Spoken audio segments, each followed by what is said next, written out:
'n ongelukkige waarheid in hierdie lewe is dat ware en egte vriende baie skaars is.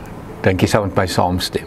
Onmiddellik is dit 'n uitdaging ook vir my en vir jou, dat ons ware en egte vriendskap vir ander mense sal bied. En dat ons ware en egte vriende sal wees vir ander mense, juis omdat dit so skaars is. Dis altyd die eerste ding as 'n mens 'n afspraak kanselleer, dan is dit gewoonlik met 'n vriend of met 'n vriendin vir iets belangriker. Ons besef nie hoe belangrik en hoe nodig ons ware en egte vriende in ons lewe het nie. Nou is die vraag, is jy baie doelgerig en intentioneel daarmee? Maak jy tyd daarvoor? Mense, ons is almal besig. Ons leef in 'n tyd van gejaagdheid, maar is daar iewers daai stil sit by vriende? Dis juis 'n tyd van rus. Om by 'n vriend te wees, by 'n vriendin te wees waar jy veilig voel, is juis 'n tyd van rus. So hier is die vraag, is jy intentioneel, is jy doelgerig om moeite te doen, om tyd te maak vir vriende en vir vriendskap?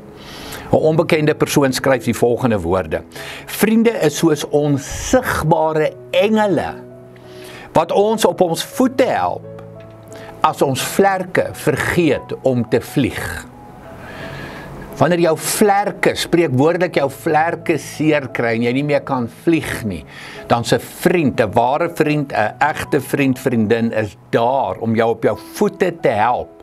Die prediker sê mos, 2 vaar beter as 1. As die een val, dan help die ander ene. Dit is mos hoe die lewe veronderstel is om te werk.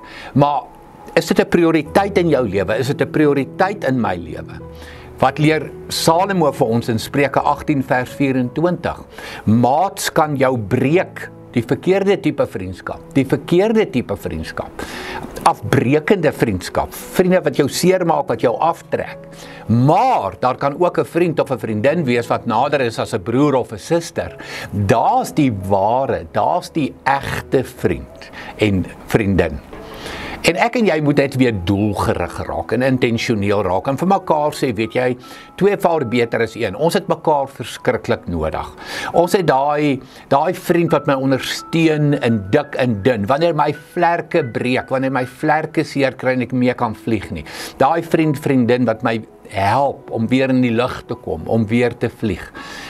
En dan natuurlik die uitdaging ook vir jou en vir my. Kom ons gaan wees sulke vriende vir ons vriende en vir ons vriendinne. En kom ons laat toe dat mense ook waarheid in ons lewe inspreek. Met ander woorde, wanneer ons foute maak, wanneer ons oorreageer, wanneer ons verkeerde woorde gebruik, verkeerde dade doen, dat vriende ook kan positief inspreek in ons lewe, juis omdat hulle lief het, juis omdat hulle omgee vir ons. En kom ons doen dieselfde in die grootste liefde.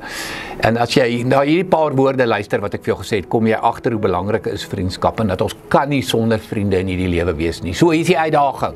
Gaan wees die beste vriend, gaan wees die beste vriendin wat jy kan wees. Mense het dit nodig. Totsiens.